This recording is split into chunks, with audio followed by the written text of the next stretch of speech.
बिस्मिल्लाहिर्रहमानिर्रहीम और जी स्पोर्ट्स के तमाम नाज़रीन खुशामदीद। आज के शो में क्रिकेट हमारा जो है फोकस क्रिकेट पे ही है, क्योंकि आप सबको पता ही है कि कल जो है न्यूलैंड्स में पाकिस्तान और साउथ अफ्रीका का दूसरा टेस्ट मैच शुरू होने जा रहा है। और टेस्ट मैच से पहले काफ़ी लोग बातें कर रहे हैं कि क्या प्लेइंग 11 होगी पाकिस्तान की, क्या प्लेइंग 11 होगी साउथ अफ्रीका की। कुछ चीज़ें बड़ी वाज़े कर दिया दोनों कप्तानों ने प्रेस कॉन्फ्रेंस में।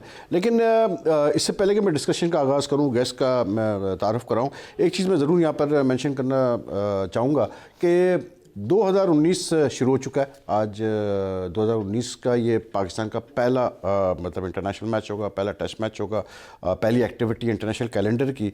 अब जो 2018 में हो गया सो हो गया, 2017 में जो हो गया सो हो गया।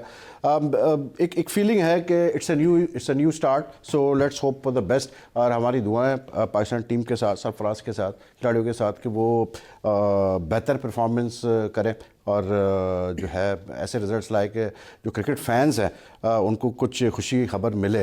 2018 में बहुत गलतियां हुई हैं, सिलेक्शन में बहुत गलतियां हुई, काफ़ी इश्यूज़ रहे। जिस तरह से 2018 ख़त्म हुआ वो कोई अच्छे नोट पे ख़त्म नहीं हुआ, लेकिन बहरहाल जो भी था that is now all things of the past. तो मैं इस तरह से कहूँ कि हम कहते हैं कि ठीक है जी, हो गया सो हो गया। लेकिन अब जो कुछ पाकिस्तान टीम करे, जो कुछ कप्तान करे, जो कुछ सिलेक्शन कमेटी करे, जो कुछ हेड कोच करे, वो फैसले करें और उस तरह से मतलब फ़ैसले लें दिल को साफ़ करके कि जो पाकिस्तान के लिए बेहतर हो। तो वी कैन ओनली होप कि 2019 हमारे लिए बेहतर साबित होगा। वर्ल्ड कप भी है इस साल, तो बहुत इंपॉर्टेंट साल है ये पाकिस्तान क्रिकेट के लिए। तो जो कल टेस्ट मैच स्टार्ट हो रहा है उस पर भी बात करेंगे और जो क्रिकेट इश्यूज़ है उस पर भी हम बातचीत करेंगे। और बातचीत करने के लिए हमने आज स्टूडियो में दावत दी है पाकिस्तान के साबिक टेस्ट फास्ट बॉलर, जिस तरह ये गेंद करते थे, इनकी पेस जो थी वो लोग कहते हैं कि 140 से ऊपर नहीं जाती थी, लेकिन जब ये बोलते हैं तो 140 क्या 150 ये जो है टच कर जाते हैं। मैं तनवीर अहमद की बात कर रहा हूँ, इनको हम प्यार से टैंगो कहते हैं। और अब इनको आप काफ़ी चैनल्स पे देखते हैं, पॉपुलर एनालिस्ट हो चुके हैं और इन डिमांड एनालिस्ट है। इनके साथ एक ऐसी शख्सियत है जो कि इनके मुकाबले में मैं इस तरह से कहूँगा कि सुलझी भी शख्सियत है। फवाद मुस्तफ़ा हमारे साथ, ये भी वेल नोन एनालिस्ट है क्रिकेट, खुद भी मतलब फर्स्ट क्लास क्रिकेट खेले में कराची के लिए। आप दोनों हजरात को जो है जी स्पोर्ट्स में खुशामदीद।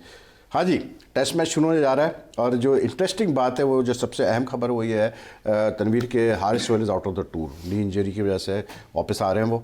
और अब रिप्लेसमेंट का वो कह रहे हैं कि जी जब अपन देखेंगे हम ज़रूरत है तो हम अनाउंस करेंगे, but he is no longer part of the tour. पहला टेस्ट उन्होंने मिस किया था बॉक्सिंग डे का नी इंजरी की वजह से, अब वो वापस आ रहे हैं। इस कितना फ़र्क पड़ेगा पाकिस्तान टीम का? देखिए, जब हारिस सोहेल जब टीम से बाहर हुआ तो सबको पता था उनको नी इंजरी है, लेकिन उसके बाद उन्होंने काफ़ी टफ टाइम अपने साथ उन्होंने मेहनत की, सर्जरी हुई, इंग्लैंड जाके भी गए दुबई में भी की, ट्रेनिंग बहुत जगहों पे जाके उन्होंने की जहाँ उनको पता चलता था कि बेहतर हो सकता है। उसके बाद मैं ये समझता हूँ कि जब एक इंसान इतनी एफर्ट करके आता है तो आप उसके ऊपर एकदम से बर्डन ना डालें। अगर आप समझते हैं कि हमारे लिए बड़ा यूजफुल क्रिकेटर हो सकता है ये, आपने उसको एकदम से T20 में भी ले आए, वनडे में भी ले आए, उसके बाद टेस्ट क्रिकेट में। ये मैं वो बात कर रहा हूँ कि एक जो तरीकेकार होता है कि किसी प्लेयर को किस तरह सेव करना, और अगर ये अच्छा प्लेयर हम इसको लेके चलना, आगे लेके चलना। आपने उसको तीनों फॉर्मेट खिला दिए, उसके बाद माशाल्लाह जो हमारी ट्रेनिंग आजकल होती है, जो ऑफ सीजन में ट्रेनिंग होती है, यो टेस्ट, फलाना टेस्ट, ये टेस्ट, भगाना, ये वो, उन चीज़ों में अगर इसको नी इंजरी थी तो इसको जाहिर पता था क्लैप्स तो करना ही करना था कहीं पे भी जाके, तो वो हो गया। अब वो तो हो गया, लेकिन साउथ अफ्रीका में जाने के बाद जब उसके साथ ये हुआ, हमें क्या प्रॉब्लम हुई? हमारे पास कोई रिप्लेसमेंट ही नहीं है। अब मिडिल ऑर्डर का प्लेयर है वो, मिडिल ऑर्डर में हमारे पास रिप्लेसमेंट नहीं है। अब हम सोचते फिर रहे हैं कि किसको लेके आए, किसको खिलाएं। साउथ अफ्रीका जा रहे हैं, आपके पास रिजवान एक ऑप्शन है। मैं ये कहने लगा था, मैं ये कहना था, आपके पास अगर रिजवान है तो क्यों नहीं रिजवान? लाजमी है, पास में देख लें, राशिद भाई भी खेले, मोइन भाई भी खेले, दो भी। अच्छा, हारिस सोहेल की जो आप बात कर रहे हैं फवाद, हारिस सोहेल का अगर हम देखते हैं तो टेस्ट में 40 का एवरेज है हारिस सोहेल का, वनडे में 43 का एवरेज है, T20 9 खेले हुए, T20 इंटरनेशनल में उनका 15 का एवरेज है। लेकिन टेस्ट और वनडे में उनकी परफॉर्मेंस अच्छी रही है। क्या यही वजह है आपको लगता है फवाद कि जो टैंगो का पॉइंट है वो अपनी जगह ठीक है कि एक बंदा अगर नी सर्जरी उसने कराई हुई थी और नी से वो इंजरी से रिकवर होकर आ रहा था, he should have be nurse properly through, मतलब एक फॉर्मेट में फिलहाल उसको लेके चलते हैं। क्या उस पर ज़्यादा बर्डन डाला गया आपके ख्याल से? देखिए, बर्डन डाला गया तो दोबारा से ये इंजरी हुई, लेकिन मेरा जो पहले सवाल बनता है कि आप दूसरे टेस्ट मैच में आप कब से साउथ अफ्रीका गए हुए हैं, आपको आपका जो डॉक्टर वहां पर है कि आपको अब जाके जब 2 टेस्ट खत्म हो गए तो अंदाजा हो रहा है कि उतने फिट नहीं है कि सीरीज पूरी खेल सके। सो आपको अंदाजा पहले हो जाना चाहिए था उसकी फिटनेस लेवल का, स्पेशली जब आपको पता था कि जी पहले टेस्ट में भी बाहर हो रहे हैं और कितना सीरीज से हैं, और अगर इतना ही जैसे तनवीर बात कर रहे हैं तो आप उन्हें आराम दे देते और मिडिल ऑर्डर में आप, लेकिन प्रॉब्लम ये कि मिडिल ऑर्डर में आपने एक प्लेयर को तो खिलाना नहीं है जिसका नाम है फवाद आलम। सो आप बाकी और किसी को देख लेते, साद अली ने साथ गए थे उनको देखना, तब रिजवान आप साथ लेके गए तो उन्हें भी खिला सकते। फिर वक्त तो सरफराज ने ये किया और मेरे ख्याल से अच्छा किया कि असद को आप चांस दे रहे हैं, जो टीम है उसके साथ जा रहे हैं, ठीक है। लेकिन आपको ये इतना टाइम क्यों लग रहा होता है अंदाजा करने में, असेस करने में कि भाई फिटनेस लेवल कितना है, और फिर आपने सीरीज खत्म हो गई ना। चांस ले रहे थे वो Fawad, may be they were taking a chance कि शायद ये रिकवर कर जाए और खेल जाए सीरीज। फिर खेल जाए तो फिर तनवीर वाली बात कि फिर आगे जाके प्रॉब्लम होती है। भाई आपका वर्ल्ड कप भी आ रहा है, आप देख रहे हैं कि आपका एक मेन प्लेयर है जो बॉल भी करता है, जिसकी आपको वर्ल्ड कप में जरूरत पड़ सकती है, वो एक ऐसा प्लेयर है। सो आप थोड़ा सा सब्र कर सकते हैं ना, कोई ऐसी चीज तो नहीं आ रही कि अगर अब क्या मतलब सरफराज ने आज कहा बैटिंग लाइन में तो वही खेल रही है, there is no change. Imam और फकर ओपन करेंगे, वन डाउन शान मसूद, और उसके बाद फिर वही अजहर, असद एंड क्या इसको बोलते हैं Babar Azam, and then Sarfaraz himself. Abbas का क्या है कि जी फिट हो गया अब्बास, तो Abbas will come in most probably. अब हो सकता है कि शायद शाहीन शाह अफरीदी, हसन अली की जगह वो खेले, तो टीम तो आपकी एक चेंज से जा रही है टीम में। दूसरी तरफ अगर हम देखते हैं साउथ अफ्रीका की टीम तो वेनॉन फिलेंडर फिट हो चुके हैं, और जो पाकिस्तान के लिए जो मतलब अच्छी खबर नहीं है वो ये है कि न्यूलैंड्स पे फिलेंडर का रिकॉर्ड फिनोमिनल है। मतलब अब तक उसकी 49 टेस्ट विकेट्स हो चुकी है न्यूलैंड्स पे, और हमेशा उसकी परफॉर्मेंस ज़बरदस्त रही है इस ग्राउंड पे, उसका अपना होम ग्राउंड है। तो फिलेंडर क्या फर्क पड़ेगा टेंगो? देखिए, नो डाउट उसने जिस तरह परफॉर्म किया है इंटरनेशनल क्रिकेट में, उसका प्रेशर तो है, और जितना अच्छा नए बॉल का वो यूटिलाइज करता है, जिस जगह पे बॉल करता है उस जगह पे बैट्समैन को समझ नहीं आती मैं आगे जाऊं या पीछे जाऊं, खेलना ही पड़ता है उसको, जिसकी वजह से उसकी परफॉर्मेंस इतनी अच्छी है।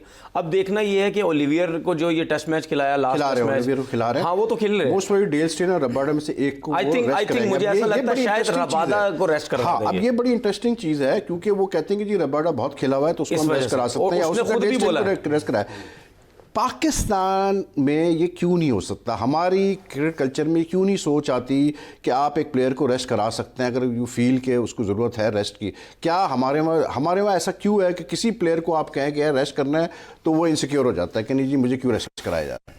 ऐसा क्यों है वहीद भाई? देखिए, यहाँ सबसे बड़ा प्रॉब्लम ये है, उस प्लेयर के पीछे ये लोग लगे रहते हैं जो अपनी मेहनत से आता है, जो किसी पर्ची के थ्रू नहीं आता है। अगर उसकी परफॉर्मेंस अच्छी है, अगर वो समझता है कि मैंने बहुत क्रिकेट खेल ली है, मुझे अब रेस्ट चाहिए। पर्ची के थ्रू क्या मतलब? पर्ची मतलब ये सिलेक्टर्स की अपनी पर्ची, अपने ये मैं हमेशा देखिए ना, बात ये है कि पाकिस्तान टीम मैं हमेशा टीम में जो भी आता है वो पर्ची तो नहीं हो सकता। पसंद के प्लेयर क्या होते हैं? उसमें वो एक कैपेबिलिटी होती है, जब भी वो पसंद के प्लेयर क्या होते हैं वहीद भाई? पर्ची होती है ना। नहीं, कैसे?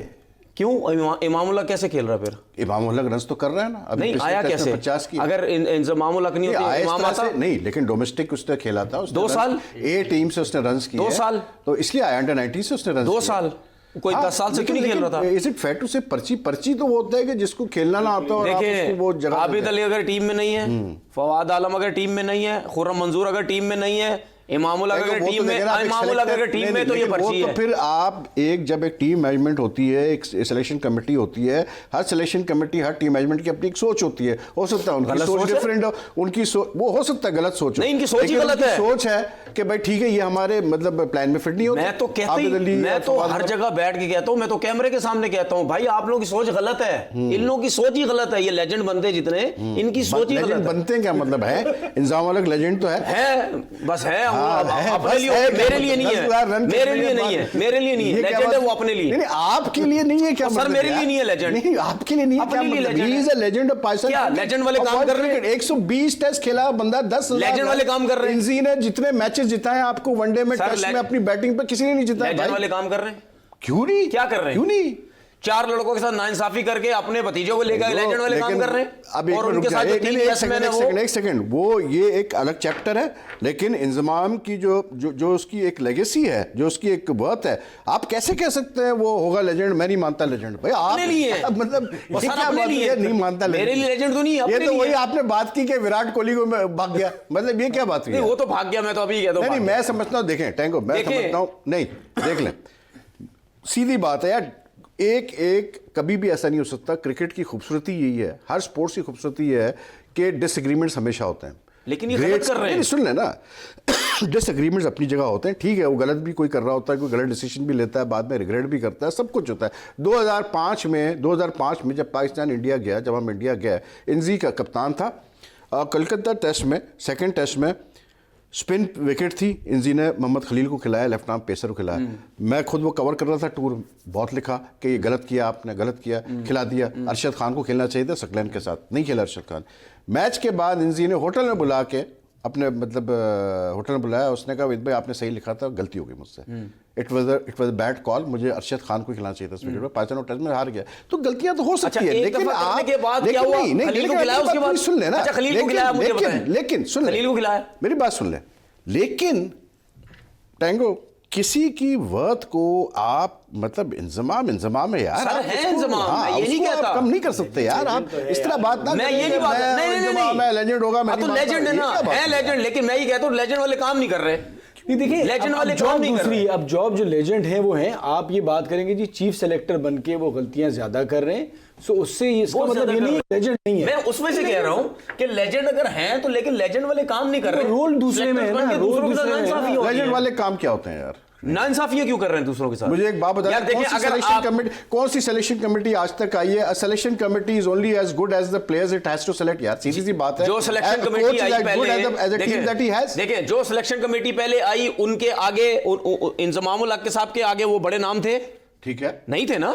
ठीक तो है। फिर जब वो गलतियां करने समझ आती है, उन्होंने एक टेस्ट, आधा टेस्ट, 2 टेस्ट खेले हुए, और ये तो आपने तो 100 से ऊपर टेस्ट मैच खेले हुए, तो आप भी अगर ये गलतियां करेंगे तो फायदा क्या? क्या गलतियां? आपकी नजर में गलतियां हैं ना, लेकिन मेरी नजर में तो अपनी गलती सोच है, में सही कर रहा होगा ना। नहीं गलत कर रहे हैं, गलत कर रहे हैं। एक चीफ सेलेक्टर पूरा के टेन्योर पाकिस्तान में, कह रहा है पूरा मंजूर होना चाहिए, पूरा पाकिस्तान कह रहा है आबिद अली होना चाहिए। एक चीफ सेलेक्टर के टेन्योर में पाकिस्तान चैंपियंस ट्रॉफी जीत गया। कौन? कैसे चीफ- गलत हो कौन गया से भाई? चीफ वो? सेलेक्टर? कैसे गलत हो गया? अच्छा, चीफ सेलेक्टर कौन? इंतजाम था हाँ। चैंपियंस ट्रॉफी में, तो हाँ। कैसे गलत था?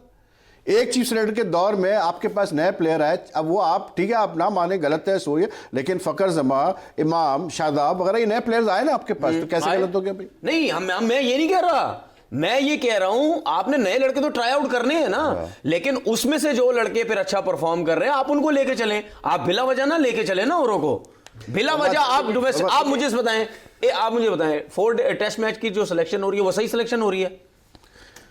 देखिए 4 डे क्रिकेट के साथ सिलेक्शन हो रही है, परफॉर्म ही नहीं कर रहा। अब मुझे अब अजहर अली, असद शफीक, ठीक है, 50 टेस्ट से दोनों ऊपर खेले हुए, ठीक। जब यूनुस और मिसबाह लास्ट ईयर रिटायर हुए तो ये कहा गया, आपने भी कहा, हम सब ने कहा ये जिम्मेदारी संभालेंगे, ठीक है। उन दोनों की रिटायरमेंट के बाद क्या अजहर अली की परफॉर्मेंस रही, क्या असद शफी की परफॉर्मेंस रही, ये आप स्क्रीन पे देखिएगा जरा कि क्या परफॉर्मेंस रही। अब अगर 2 सीनियर प्लेयर आपके उस तरह से परफॉर्म नहीं कर रहे हैं जिससे एक्सपेक्टेड है, तो उसमें भाई चीफ सेलेक्टर का क्या कसूर है? क्या ड्रॉप कर दे असद शफी को, क्या ड्रॉप कर दे अजहर अली को? वो मुझे पता है 11 मैचेस दोनों ने खेले, एक का एवरेज है 32, एक का एवरेज है 35, ठीक है। Strike rate 39 and 48, even test standard से बहुत कम है ये। 100 है अजहर अली का, एक मतलब जब से यूनुस और वो रिटायर हुए, और 200 है असद शफीक के, ठीक है। अब आप मुझे बताएं कि 35 और 32 हम एक्सपेक्ट कर रहे थे कि 40 प्लस में 50s में जाएंगे, तो नहीं है, तो अब उसमें क्या आप कह सकते हैं यार? इस पे क्या चीफ सेलेक्टर की गलती? इसमें चीफ सेलेक्टर की गलती थोड़ी है। तो चीफ सेलेक्टर की गलती इसमें ये है कि उन्होंने मिडिल ऑर्डर में जो 2-3 लड़के लेके आए थे, इनके रिप्लेसमेंट, इनके पीछे रखने के लिए उनको क्यों बाहर किया है? उनका क्या मकसद है बाहर कर? कौन? साद अली, उस्मान सलाउद्दीन, साद अली एक टेस्ट मैच करके बाहर कर दिया, क्यों? एक सेकंड, साद अली तो खेले नहीं टेस्ट मैच, उस्मान शायद एक टेस्ट खेला। अब मुझे ये बता दें आप मुझे कि किसकी जगह आप खिलाएंगे उनको? किसी की, इनकी जगह तो नहीं खिला सकते, लेकिन रिप्लेसमेंट तो रखें आप। साउथ अफ्रीका इतनी बड़ी सीरीज है, रिजवान को लेके गए ना साथ में, तो रिजवान तो एज अ विकेट कीपर गया ना, जेन्युइन मिडल ऑर्डर तो कोई नहीं गया। शान मसूद गया इस दफा, तो शान मसूद तो ओपनर है। अब शान मसूद ये तो आरिफ अनफिट हो गया तो शान मसूद का चांस बन गया। भाई तनवीर तनकीद बहुत ज़्यादा कर रहा है, लेकिन तनकीद बनती ज़रूर है कि जो गलतियां हो रही हैं। अगर आप ओपनर के हवाले से बात करें कि जी 3 आप फिर ओपनर खिला रहे हैं, अगर आपने चांस लेना था, शान ने परफॉर्म कर दिया था, आप रिजवान को यहाँ खिला सकते थे, एक जगह बन सकती थी। तो ये सारी गलतियां, बट इसमें वही वाली बात आ गई कि 15 उसने सेलेक्ट करके दे दिए। 15 में देखना ये कि जब 15 में हम बात कर रहे हैं कि जी आबिद अली को होना चाहिए था या नहीं होना चाहिए था, साद, उस्मान सलाउद्दीन या फवाद आलम, वो नहीं हुए। अब जब 15 वहां पर है और वो जब जो मैनेजमेंट बैठी है वो गलतियां कर रही है, उसकी जिम्मेदार वो है। 15 लेकिन 15 पे हम पकड़ेंगे, बिल्कुल सही कह रहे हो, लेकिन बिल्कुल सही कह रहे हो। टूर सिलेक्शन कमेटी वो है, उनको 15 में ऐसे लड़के तो दे जो इनकी भाई, पर तुम्हारी तो सिलेक्शन कमेटी कोच तुम्हारा मांगता है ना। पता, अब एक इशू ये है ना कि अब एक टेस्ट हुआ है, ठीक है।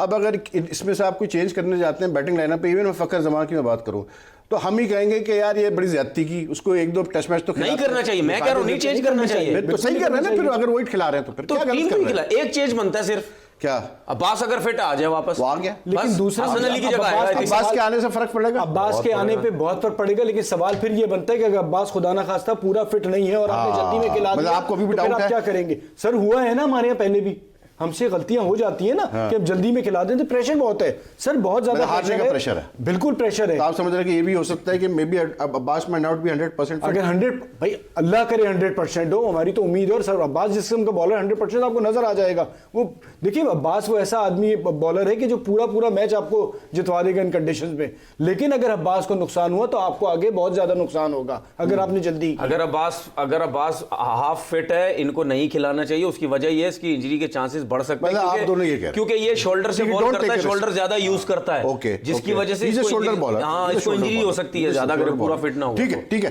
I am taking a break. बड़ी मजेदार डिस्कशन चल रही है हमारी तनवीर अहमद और फवाद मुस्तफ़ा से। ब्रेक के बाद वापस आते हैं तो we'll carry on with our discussion.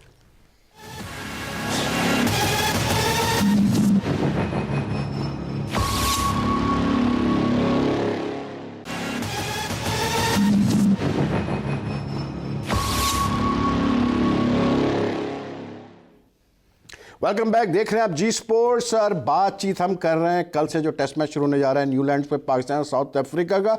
इत्तेफाक से कल ऑस्ट्रेलिया और इंडिया का भी मैच सिडनी पे शुरू होने जा रहा है, चौथा टेस्ट है।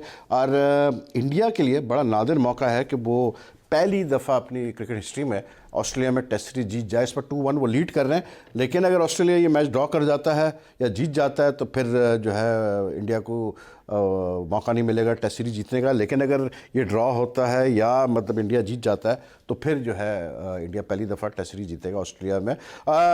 फवाद, 2 प्लेयर्स ऐसे हैं पाकिस्तान टीम में मुझे वाज़े नज़र आ रहे हैं, एक असद शफीक, एक आपका कप्तान सरफराज अहमद, जो मुझे लग रहा है कि इसमें बहुत ज़्यादा अंडर प्रेशर आए हुए हैं।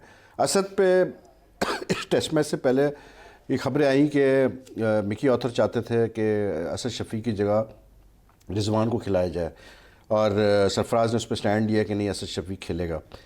असद शफीक पे कितना प्रेशर होगा इस वक्त?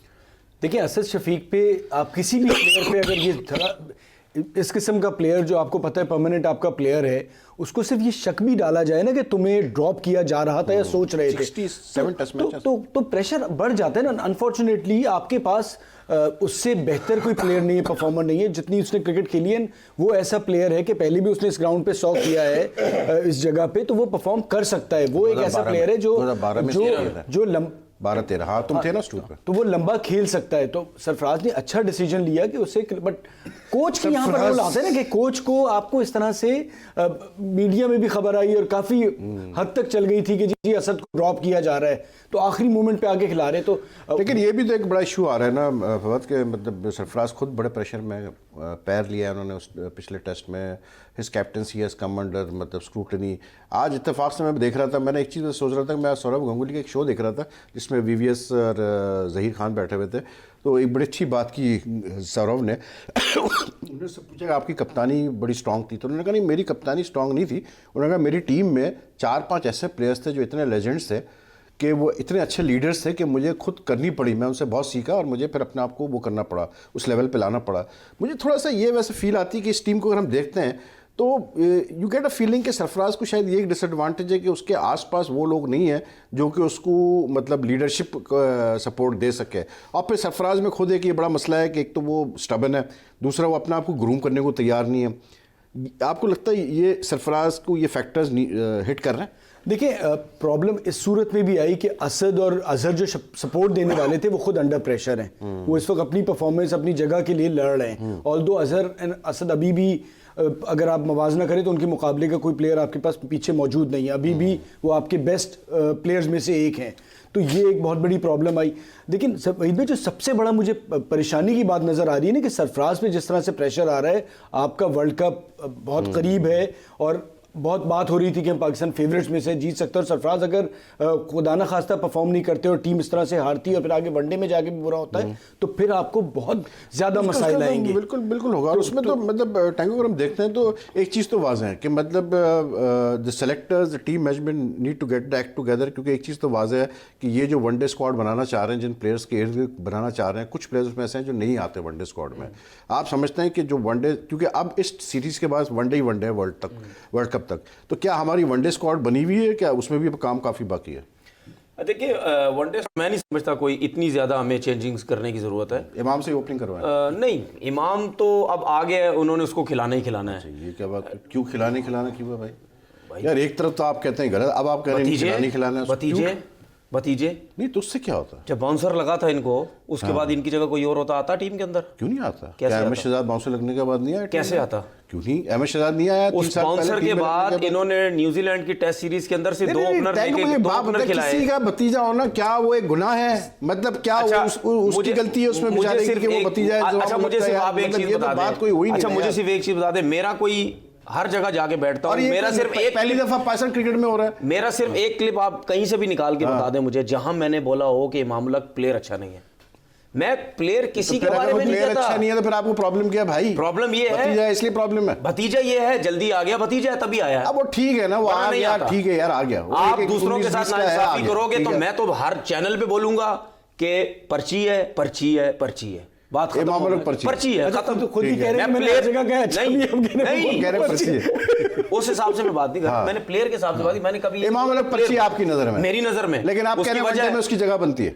अभी तो खिलाएंगे वो, अभी तो उसको खिलाना है। नहीं, वो खिलाएंगे नहीं। मैं आपसे सवाल, उसकी जगह मैं आपसे पूछ रहा हूँ क्या उसकी जगह वनडे में बनती है? नहीं बनती ना, लेकिन ये खिलाएंगे उसको, ये खिलाएंगे क्योंकि भतीजा कौन आ रहा है इमाम की जगह? आपकी कौन आ रहा है? पर्ची है, उसकी जगह कौन आता है? किसकी वनडे में इमाम की जगह आपके पास है ना यार? कौन है? आप हफीज है आपके पास, हफीज को लाओ ना। ठीक है, हफीज को लाओ आप। हफीज आपके बॉलिंग ऑप्शन भी आपके पास है।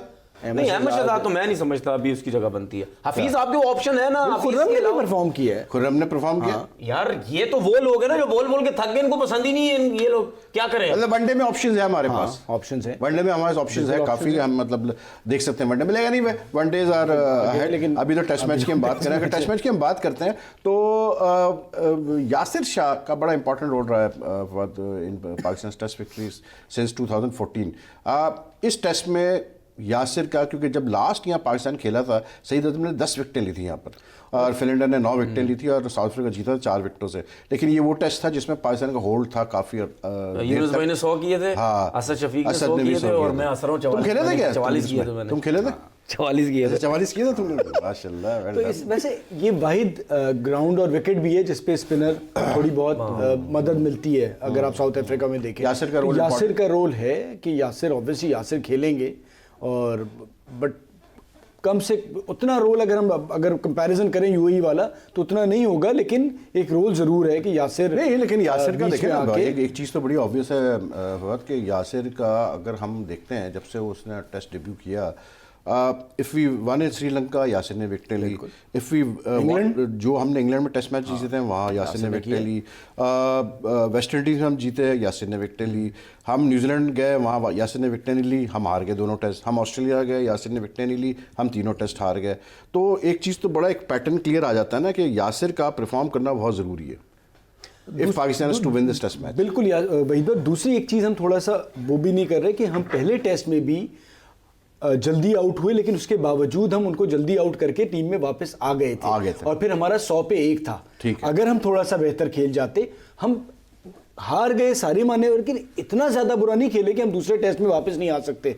हमारा 100 पे 1 था, उसके बाद लाइन लग गई, हम बहुत जल्दी आउट हो गए। जो प्रॉब्लम आपको आ रही है वही आ रही है कि जब से सरफराज कप्तान बना है, मिसबा की रिटायरमेंट के बाद से test match 11 test matches Pakistan खेला है। 11 टेस्ट मैचेस में से हम 6 टेस्ट मैचेस हारे हैं फवाद। जो 6 टेस्ट मैचेस हम हारे हैं उसमें से 4 दफ़ा हम हारे हैं सेकंड बैटिंग करते हुए। तो that is a problem for Pakistan कि जब हम लास्ट बैटिंग करते हैं जब हमें टेस्ट मैच में हम 4 दफ़ा हार चुके हैं। और आप देखिए अक्सर होता ये है कि हम इतने खौफ में आ जाते हैं कि हम चौथी बारी की या तो कहते हैं कि जी दूसरी टीम को दोबारा फॉलो ऑन करके भी खिला दो, हाँ।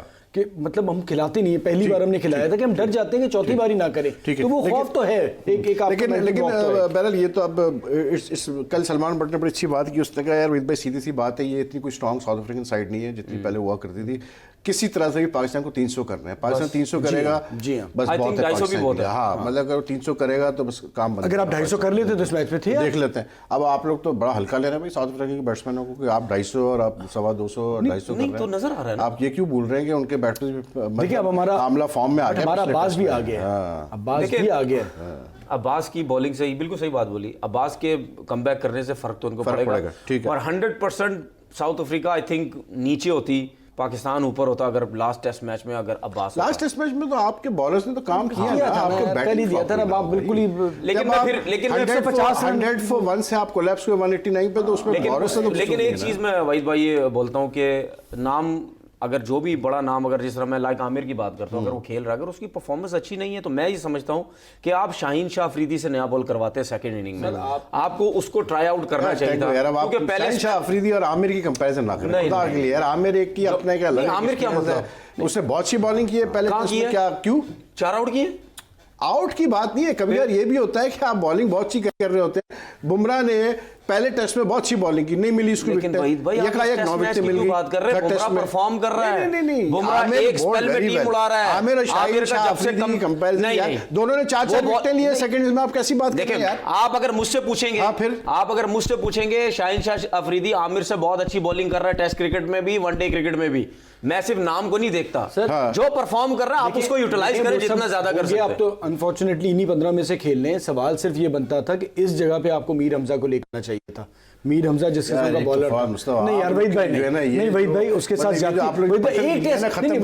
टेस्ट लेके बैठा दिया। कहां से मीर हमजा जाता है भाई? एक टेस्ट लेके आपने खिला दिया, ये बताएं फर्स्ट क्लास में उसमें परफॉर्म करके ठीक है, और भी लोगों ने परफॉर्म किया, और भी लोगों ने परफॉर्म ना खिलाया ना, फिर एक टेस्ट अगर सिर्फ परफॉर्मेंस की बात है तो फिर रिजाज चीमा जाता है यार। एक टॉप विकेट टेकर है, हमारी नजर में तो जाता है सेलेक्टर की नजर में वो 35 साल का है। वो सेलेक्टर छोड़ दें, इनकी नजर में मीर हमजा आता है। नहीं पंटर अगर आप एक बिल्कुल सही अगर छोड़ते हैं नहीं वहीं पे देखिए उसने एक टेस्ट खिला, आपने उसे बाहर वैसे सरफराज पे मतलब जो है इल्जाम लगते हैं कि पाकिस्तान पे उसे पूरा चांस देते हैं, उसका बाहर कर देते हैं। अपनी जगह ठीक इस वजह खिलाया से तो नहीं लिया, आप एजाज को खिलाते पहले। अगर आपने मीर हमजा को लिया तो फिर पूरा उसे चांस अपनी जगह पे ठीक इस वजह से मीर हमजा कितने टेस्ट खेला? एक टेस्ट क्या किया उसने? एक आउट किया था। तो क्या मतलब 10 आउट करता क्या सर? तो यार वही 10 आउट करता है यार वही एक यार वही आप तो सारी जिंदगी ले रहे हो, तो क्या ये सारी जिंदगी अपने प्लेयर की बात नहीं, सारा देखा है, यही तो कल्चर है हमारे मुल्क में। ये तो पहला टेस्ट मैच फिर आप खिलाएंगे करो तो पूरे आगे फिर चांस बनेगा, नहीं करेंगे तो कोई फायदा नहीं। टेस्ट मैच तो अपनी जगह हो गया, ठीक है, टेस्ट मैच तो हम कर रहे हैं। अगर थोड़ा सा हम पाकिस्तान क्रिकेट की तरफ आते हैं तो एक खबर अभी ये भी चली कि भाई शफकत नगमी जो कि पुराने CEO थे पाकिस्तान क्रिकेट बोर्ड के, उनको लाया जा रहा है बोर्ड में डायरेक्टर कोऑर्डिनेशन और what not, I don't know, मतलब उनको भी बोर्ड में लाया जा रहा है। तो ये एहसान मानी साहब जब से आए हैं उसके वजह से हम देख रहे हैं कि हाई प्रोफाइल हायरिंग्स ही हो रही हैं सारी, लेकिन वैसे हमें कोई वाजे मतलब कुछ नज़र नहीं आ रहा पाकिस्तान क्रिकेट में कुछ चेंज आता हुआ, कोई हमें ऐसा कोई वाजे नज़र नहीं आया। जो चेंज आया है मतलब वो ईयर एंडर के बाद हमें पता चला कि जी जो सना मीर है वो वनडे टीम में सेलेक्ट हो गई और जो जवेरिया थी वो T20 में। ये हमारी अचीवमेंट्स थी मतलब 2018 की according to the Pakistan cricket board. देखिए मैं बोलूँ आप देखिए चेयरमैन जब नया आता है तो मैं तो ये समझ रहा था कोई बड़ी हलचल मचेगी, हलचल इस सेंस में मचेगी कि कोई तगड़ी सी प्रेस कॉन्फ्रेंस होगी इनकी तरफ से कि भाई मैं अब आया हूँ, मुझे ये जिम्मेदारी दी गई है। अब क्रिकेट बोर्ड को बोल दिया लेकिन उसका हुआ क्या? अगर बोल भी दिया तो अभी तो जो उन्होंने अपॉइंटमेंट्स किए वो अभी उनको आके अच्छा अपॉइंटमेंट जो है ये जो भी आ रहे लोग ये पहले तो नजर कभी नहीं आए, एकदम से आ गए। वो जो डायरेक्टर लेके आ रहे हो क्या नाम है वो वसीम खान, वो कहाँ से आ रहे हैं? एक तो मतलब अब क्रिकेट बोर्ड के अंदर सिर्फ बाहर के लोग ही आएंगे सिर्फ, या इंग्लैंड से ताल्लुक रखते हैं या गोरा आएगा। अपने लोगों को कब यूटिलाइज नहीं करेंगे यार? जेन्युइन लोगों को करें, हम अपने लोगों को यूटिलाइज। वसीम खान जेन्युइन नहीं है। कौन? वसीम खान जेन्युइन नहीं है। जेन्युइन होगा, पाकिस्तान को तो नहीं है ना। आप पाकिस्तान के लोगों को, वो वहां रहता है ना, एक वहां रहने से क्या होता है? एक तो हम बातें करते रहते हैं, एहसान मानी भी एक तो हम बारी- बातें करते रहते हैं, ऐसे बंदे को आप जॉब ना दें जिसका बाहर सब कुछ है, बाहर सब कुछ रहना है, बिल्डिंगें बाहर हैं, घर बाहर हैं, उसको आप पाकिस्तान ना लेके आए, दूसरी तरफ हमारे काम वही कर रहे हैं, तो ये गलत है ना, ये काम ना करें। देखिए हम अपने लोगों को क्यों नहीं जॉब्स देते जो जेन्युइन लोग हैं, फारिग यस मैन genuine है? मेरी बात सुन, जेन्युइन आपके एक तो सामने नाम बता देना, है। नाम माजिद खान साहब कहाँ हैं? किसके? माजिद खान साहब कहाँ हैं? साहब की क्या एज है? आरिफ अली अब्बासी साहब कहाँ हैं? नहीं, क्या एज है? जिस टाइम एज थी उस टाइम थे, कितना अरसा रहे क्या ये, age है अभी? कितना अरसा रहे? They all चेयरमैन साहब की क्या एज है? अभी देखो ना, चेयरमैन अभी- क्रिकेट अभी बोर्ड वसीम साहब की बारी क्या को एज है? अभी क्या 75 वसीम साल है। अभी क्या वसीम बारी को नहीं गलत है, गलत है यार। मैं तो जान छुड़ाएं इन लोगों से, भाई जान छोड़े, खुदा के लिए जान छोड़े हमारी। कॉन्ट्रडिक्शन पे कॉन्ट्रडिक्शन किए जा रहे हैं। क्यों एक लेके मिनट आ आप रहे हैं? बात कर रहे हैं माजिद खान को लाओ, आरिफ अब्बासी लाओ, अब बारी की मैंने बात की जो कि इनसे यंगर है, तो आप कहने के नहीं उसके तो जान छुड़ाओ, ये क्या बात हुई मुझे- यार? आप तो पसंद नापसंद पे चल रहे हैं। मुझे एक चीज बताएं, एक तो सबसे पहली बात ये जो 70 साल वाले खुदा के तो लिए माजिद जान खान छोड़ो आरिफ हमारी अब्बासी यार, क्या 50 हमारी साल जान छोड़ो। नहीं, आरिफ ठीक अब्बासी है, और माजिद खान अगर 50 साल लाना भी है तो कोई ऐसे बंदे को लेके आओ जो जेन्युइन आदमी है। इनसे ज्यादा क्या जेन्युइन? नहीं, कोई जेन्युइन नहीं है। वसीम बारी जेन्युइन अच्छा, है ना एक यार। मिनट, एक इदारे से मुझे सिर्फ एक बात का जवाब दे दे। हाँ। एक इदारे से अगर एक बंदा 25 दफा निकल जाता है, 25 दफा आता है, 25 दफा निकालते हैं, वो उसका क्या आपको फायदा? वसीम बारी के आने से मुझे problem वसीम क्या है? बारी साहब का कोई नहीं है, मैं सिर्फ बोलता हूँ खुदा के लिए 60 65 70 वालों से हमारी जान छुड़वाओ। ठीक है, अच्छा ठीक है, जान छुड़वाओ। फिर आपने कैसे नाम लिया माजिद खान और आरिफ अब्बासी का? मैंने इस वजह से नाम लिया, इस वजह से। अगर ये यस मैन लेके आ रहे हो सारे, तो इससे अच्छा जेन्युइन ही बंदे लेके आ जाओ। अगर यही 70 वाले पसंद है इन सबको, ये Yes man पाकिस्तान क्या का वाहिद इदारा है जो गवर्नमेंट का इदारा, और 70 साल के बुढ़े आगे यहाँ काम गवर्नमेंट कर का रहे हैं। इदारा नहीं है भाई पीसीबी यार, ये आप पहले तो आप कौन ये सा चीज़ इदारा कह नहीं रहे है? हैं। पीसीबी कहां से गवर्नमेंट का इदारा हो गया? क्यों? इससे सेमी ऑटोनोमस बॉडी, इससे ऑटोनोमस बॉडी तो है। लोग तो यही समझते हैं ना, लोग लोग गलत समझते तो समझते हैं ना। अब अपने आप को एजुकेट करें ना यार। नहीं, ऐसा नहीं आप है। अपने आप को एजुकेट करें, आप लोग एजुकेट अपने आप को करते तो ही नहीं, गलत फिर है, आप गलत बात करते हैं यार है, आप। गलत है, एजुकेट नहीं करते। क्यों? अच्छा, यहाँ जो बैठ के बात करते हैं वो गलत करते हैं हम। तो आप गलत बातें कर रहे हैं आप। मेरी तो बातें हर किसी को गलत लग रही होंगी। नहीं, आपको मैंने एक देखें सुने, मैं आपसे यही एक सवाल मेरा आपसे बड़ा क्लियर है। एमडी की बात हुई, आपने कहा जेन्युइन लोगों लेके आओ, मैंने किसको? आपने कहा जी आरिफ अब्बासी और माजिद खान का नाम लिया आपने। लिया आपने नाम, ठीक है। मैंने कहा आपको एज पता है उनकी, आपने कहा यार वो छोड़ो जेन्युइन लोग और हैं, ठीक इनकी इतनी होगी है। ना। सुन लेना भाई, वो तो इनसे कम उम्र है कम और उम्र, उतना ही बड़ा प्लेयर है जितना माजिद खान था। कम उम्र बेशक 30 साल का भी हो, लेकिन 25 दफा निकलेगा आएगा, उसका फायदा कि इसका मतलब आपको 25 जरूरत नहीं है उस दफा बंदे वो निकला नहीं है यार। की। सलाम दुआ दोस्ती यारी में सारा काम होता है यहाँ मुझे पे। बताएं, वो जो एड निकला था आपने भी पढ़ा था कराची एकेडमी के लिए, उसमें एक तो कोई उम्र नहीं दी गई थी। ठीक है, ठीक है। जान के नहीं दी गई। दूसरा नगमी साहब जो आए, अब आपने वसीम खान आएंगे भी, आने वाले हैं। वसीम खान को लेके आए, आपने एक प्रोसीजर चले किया, मैं तो कह रहा हूँ वो आ गए, आपने एक प्रोसेस के थ्रू इंटरव्यू किया, शॉर्ट लिस्ट किया, फिर आए, तो भाई ये एकदम से कैसे आ गए? इसमें ये क्यों नहीं किया गया? नगमी साहब, ये नगमी की अभी खबर छपी है, अभी तक कोई ऑफिशियल अनाउंसमेंट नहीं है फवाद, लेकिन I am taking a break के बाद वापस आते हैं तो I will come back to you.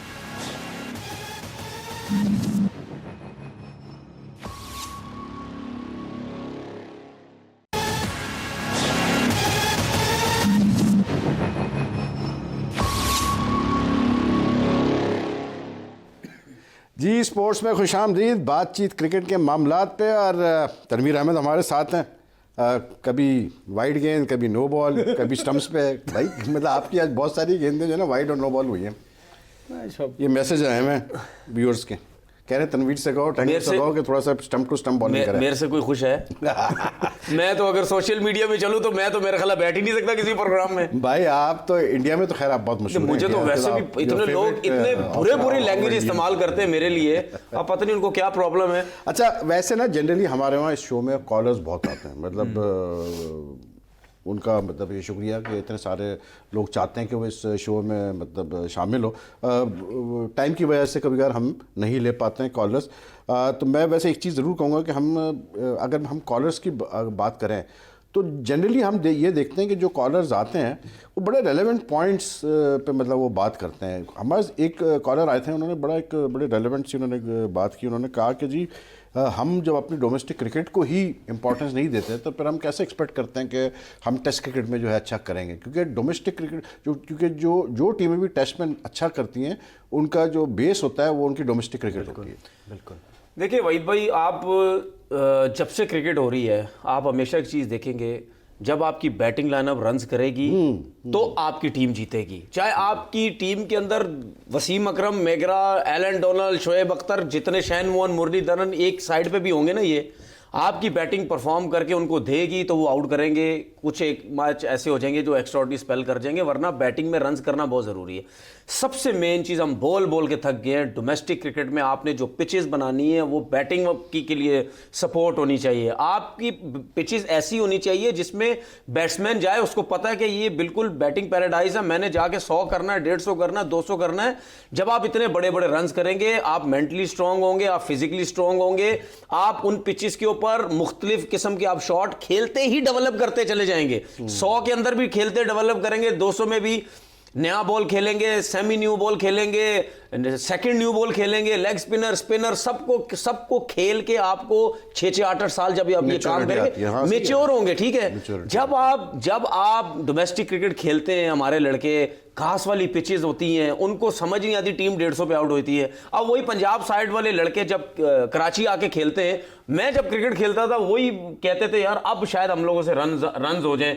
कितने लड़के हमारे साथ डोमेस्टिक के खेलते थे दूसरी टीमों को, जब कराची आते थे वो अपने रन्स कवर करते थे उधर के यार मैं लंबे लंबे रन्स करूं। तो बैटिंग के लिए पिचेस बहुत जरूरी है वहीद भाई। बॉलर जो है ना, बॉलर वो निकल आएंगे, जान होगी, तप्पड़ होगा किसी के अंदर, बात वो निकल आएगा। आ गई ना, उसने तो कोहली ने कहा है कि ये जो बुमराह टाइप के जितने बॉलर्स थे, असल में एक बंदे ने बड़ा अच्छा लिखा, उसने लिखा कि भाई जो पाकिस्तान की स्ट्रेंथ होती थी एक जमाने में, रिवर्स स्विंग और मतलब यॉर्कर्स और ये वो, उसकी वजह पता क्या भाई? वो सारी चीजें अब उनके बॉलर्स अच्छा, बट उन्होंने काम किया ना। मेरा सिर्फ एक सवाल बनता है, आप तो माशाल्लाह बहुत ही एक्सपीरियंस जर्नलिस्ट हैं, आपने सारी ज़िंदगी क्रिकेट पे काम किया है, ये बताइए एनसीए को आए तकरीबन 20 साल हो रहे हैं। ठीक है। आप अब देखें पहले इंजमाम वगैरह ये जितने भी जो लेजेंड हैं हमारे, अंडर 19 मेरी नजर में अंडर 19 के बाद कितनी तेजी से आ जाते थे ये सारे। मुझे अब ये बताएं कि अब तो एनसीए भी बन गई है 2-2 जगह और बाकायदा कोचिंग हो रही है, बुलाया जाता है। पृथ्वी शॉ आ गया इंडिया के पास, पंट आ गया और उनके 19 के माँ भी बहुत सारे आ रहे हैं। ठीक है, मुझे ये बताएं अंडर 19 से आपके यहाँ लड़के इतना सबके बावजूद क्यों नहीं आ रहे फर्स्ट क्लास लेवल पे? अभी भी आपके जो टॉप परफॉर्मर्स है वही 30 साल वाले हैं जो 10-10 साल पहले डेब्यू किए हुए थे। तो ये उस परेशानी पे भी तो बात होनी चाहिए, जो वो लोग भी अकाउंटेबल है ना, वो भी अकाउंटेबल है ना, कि पूछा जाए कि भाई आप क्या डिलीवर कर रहे हैं। सो वो भी, और अच्छा उनके से जो निकल के लड़के आ रहे हैं, अब कहा जाएगा शादाब आ गया, शाहीन आ गया, ये शॉर्टर फॉर्मेट में लड़के आके परफॉर्म कर रहे हैं। इन्होंने टेस्ट क्रिकेट या उसमें नहीं कर पा रहे, उनके लड़के आके 19-20 साल के वो टेस्ट क्रिकेट में भी आपको नजर, और इंडिया में जगह बनाना आसान नहीं है बैटिंग में, जितनी बड़ी बैटिंग है। तो इसका मतलब ये है कि हमें उस पर भी, और वो भी अकाउंटेबल है कि वहाँ क्या काम हो रहा है, उसको भी देखना चाहिए ना। अब वसीम बारी साहब आए तो मोस्ट प्रॉब्ली वो देखेंगे। अच्छा देखिए वहीद भाई, आपने जो रिवर्स स्विंग की बात की थी, देखिए जब पीछे आप चले जाएं 90s में चले जाएं, उससे पहले आप चले जाएं, देखिए रिवर्स स्विंग एक ही सूरत में होती थी। फ्लैट पिचेस होती थी, स्क्वायर बिल्कुल ड्राई होता था। जब फ्लैट पिचेस होती हैं, बॉलर को खुद ही पता होता है कि जैसे ही पुराना बॉल होगा तो मेरा बॉल रिवर्स स्विंग होना शुरू हो जाना है, तो वो नेट्स भी उसी तरीके से करता है। तो आप जब आपके पास पेस बनता ही उसी सूरत में, जब आपको पता है फ्लैट है, पिच करेंगे, बॉल निकलेगा नहीं, हमने ज्यादा एयर में बॉल करना है, जिसकी वजह से बॉल रिवर्स होता है, वो फिर आप उसकी प्रैक्टिस करते हैं, आप आगे की तरफ जोर लगाते हैं। इतना नहीं आ रहा, मेन तो बैटिंग में ही आ रहा है। वो आप सही कह रहे हो, तो हम चीजें कर ही रहे हैं। बॉलिंग की बात की थी, जो बैकबोन है हमारी डोमेस्टिक क्रिकेट के, जैसे जो रीजनल क्रिकेट एसोसिएशंस हैं, जो डिस्ट्रिक्ट एसोसिएशंस हैं, अगर मैं जो बड़े एसोसिएशंस हैं, चाहे वो कराची हो, चाहे वो लाहौर हो, चाहे फैसलाबाद हो, ये तो बहरहाल अपना काम कर रहे हैं, ये एक्टिविटीज़ तो ऑर्गेनाइज करते हैं। लेकिन मसला वही है कि जो रीजनल लेवल पे एक लड़के जब ये अपने टूर्नामेंट्स कराते हैं, वहाँ से लेके तो आपका नेशनल लेवल तक का गैप आ रहा है, बिल्कुल बहुत ज़्यादा, वो एक बहुत बड़ा गैप आ रहा है। अब मैं अगर रीजनल एसोसिएशन की बात करूँ तो जैसे for example Faisalabad district association है, उनका भी सेक्रेटरी इलेक्ट हुए थे एजाज फारूकी साहब। वो जब से आए हैं, मतलब सेक्रेटरी बने हैं वो लास्ट ईयर से, मतलब फैसलाबाद डिस्ट्रिक्ट में मुसलसल जो है टूर्नामेंट्स हो रहे हैं, मुसलसल टूर्नामेंट्स चल रहे हैं। उनके अंडर 20 भी चल रहा है, उनका जो है वनडे भी चल रहा है। और अभी जैसे जो कौमी सिलेक्शन कमेटी के मेंबर है Waseem Haider, is also from Faisalabad, उनको भी इन्वॉल्व किया गया है। जो डिस्ट्रिक्ट स्पोर्ट्स ऑफिसर है फैसलाबाद के राना अहमद, उनको किया है। DCO जो है उनको इन्वॉल्व किया है। तो बात यह कि रीजन्स जो हैं वो तो अपना काम कर रहे हैं, वो तो मतलब इवेंट्स ऑर्गेनाइज कर रहे हैं और वो T20 भी कराते हैं, वो वनडे भी करा रहे हैं, लेकिन I think at the end of the day जो एक गैप है ना रीजन्स और मतलब NCA के दरमियान, वो गैप ख़त्म करने की ज़रूरत है। बहुत ज़्यादा, बहुत gap ज़्यादा। खत्म की पहले जरूरत नहीं था ना NCA, पहले ये खेले थे कराची से, हम अंडर 19 वगैरह होती थी तो डायरेक्ट सिलेक्शन कमेटी होती थी और आगे तक आप चले जाते थे, रूअर्स बहुत ज़्यादा होते थे। बट इसका प्रॉब्लम है कि कम्युनिकेशन कॉलर है हमारे साथ, एक कॉलर है हमारे साथ, कॉलर को लेते हैं। लाहौर से कॉल है, फवाद है गालिबन हमारे साथ, लाहौर से कॉल है जी। हेलो जी हेलो, अस्सलाम वालेकुम। वासलाम। लाहौर से सोबान असगर अर्ज कर रहा हूँ। जी सुभान साहब, जी सुभान साहब। हमने मैच देखा, हारने की वजह जो समझ आती है ना वो हमारे कोच की लापरवाही। अच्छा, कोच साहब ये नहीं देख रहे कि यहाँ पर यासिर शाह का कोई काम नहीं है। 1 घंटा जो उन्होंने रफ बॉलिंग की है उसका कोई नोटिस नहीं दिया गया। ओके। और उस कोच साहब ने जब ये नहीं देखा कि यार एक इनिंग में हम 181 रन पर आउट हो चुकी है टीम, पैतरा चेंज करना चाहिए, उनको सेक्शन भेजनी चाहिए ग्राउंड में कि भाई इस टाइम आप हिट मारे, तेज स्कोर खेलें। करें, दिफा को छोड़े। हर वक्त दिफा के अंदर टीम जो है वो नहीं संभल सकती। तो ये बहुत बड़ी मिसिंग है। यहाँ हम 3 टेस्ट मैच ऑलरेडी हार चुके हैं जहाँ कल मैच होना है। ठीक है, न्यूलैंड्स में, बिल्कुल सही कह रहा है। यू फील के हेड कोच का वो रोल हमें नज़र नहीं आ रहा जो कि हेड कोच का एक रोल नज़र आना चाहिए। और मतलब जो पॉइंट सुभान साहब ने रेस किया है तो वैलिड पॉइंट, बिल्कुल वैलिड है कि मतलब you need to change your strategy according to every session, जो कि नहीं हुआ। पाकिस्तान के मामले में हमने देखा कि नहीं हुआ वैसे। कल आपके प्रोग्राम में सलमान ने बता भी दिया कोच का, मुझे बाद में क्या हाँ, जो उन्होंने फॉर्मेट की बात की। हाँ, देखिए सेकेंड इनिंग में जब टी के बाद हमारे जब तीनों आउट हुए उस टाइम हमें सिचुएशन चेंज करनी चाहिए थी। ठीक है। रन 50 रन हमारे लीड खत्म करके हमने 50 ऊपर कर दिए हैं, एक आउट था। तो वहां पे हमने कैसी क्रिकेट खेलनी थी जैसे हम दुबई में क्रिकेट खेल रहे थे। शॉट्स मारते नहीं थे, पूरा टाइम ले रहे थे। वहां पता है फ्लैट पिच है, सेट हो गए 100 ही करना है, तो उस टाइप की क्रिकेट हमने उस टाइम खेलनी थी, लेकिन हमने की नहीं। इसीलिए तो हमारी बैटिंग गलतियां करती है। जहां पे नेट्स जैसे नेट करते हैं ना, अब प्रॉपर टाइम लेते हैं, जैसे किसी मैच में उस तरह खेलना होता हम वैसा खेलते नहीं है। जहां पे रन्स तेज करने होते हैं हम बिल्कुल स्लो खेलने लग जाते हैं। तो ये चीजें बहुत अरसे से चल रही अच्छा, है। एक और कॉलर हमारे साथ है, हाला से रजा है। जी रजा, क्या कहना चाहेंगे, क्या पूछेंगे आप हमारे एक्सपर्ट से? जी सर, मैं ये कहना चाहता हूँ कि मिकी आर्थर को अगले 2 साल तक हमारा कोच रहना चाहिए। जी जी। ठीक है, वो क्यों? जी वो तमाम बेहतरीन कोच हैं, वो सख्त मेहनत करते हैं टीम पर। अच्छा, लेकिन वो रिजल्ट तो नजर नहीं आ रहे रजा साहब टीम के। जी रिजल्ट जो है खिलाड़ियों में कमी है हमारे। ठीक है, ठीक है। रजा साहब कहते हैं कि मिकी आर्थर को कोच होना चाहिए और अनफॉर्चुनेटली टाइम हमारा हो गया। मिकी आर्थर को बता देंगे, हाला में उनके फैन हाला से भी उनके फैन हैं, बिल्कुल। Anyway Fawad and Tanveer, thank you very much for joining us on Zee sports today. Time हमारा हो गया ख़त्म। कल आपसे फिर मुलाकात करेंगे जी स्पोर्ट्स में। और आप जानते हैं कल से टेस्ट मैच स्टार्ट है तो बहुत कुछ होगा। बात करने के लिए अपना ख्याल रखिएगा। अल्लाह हाफिज़।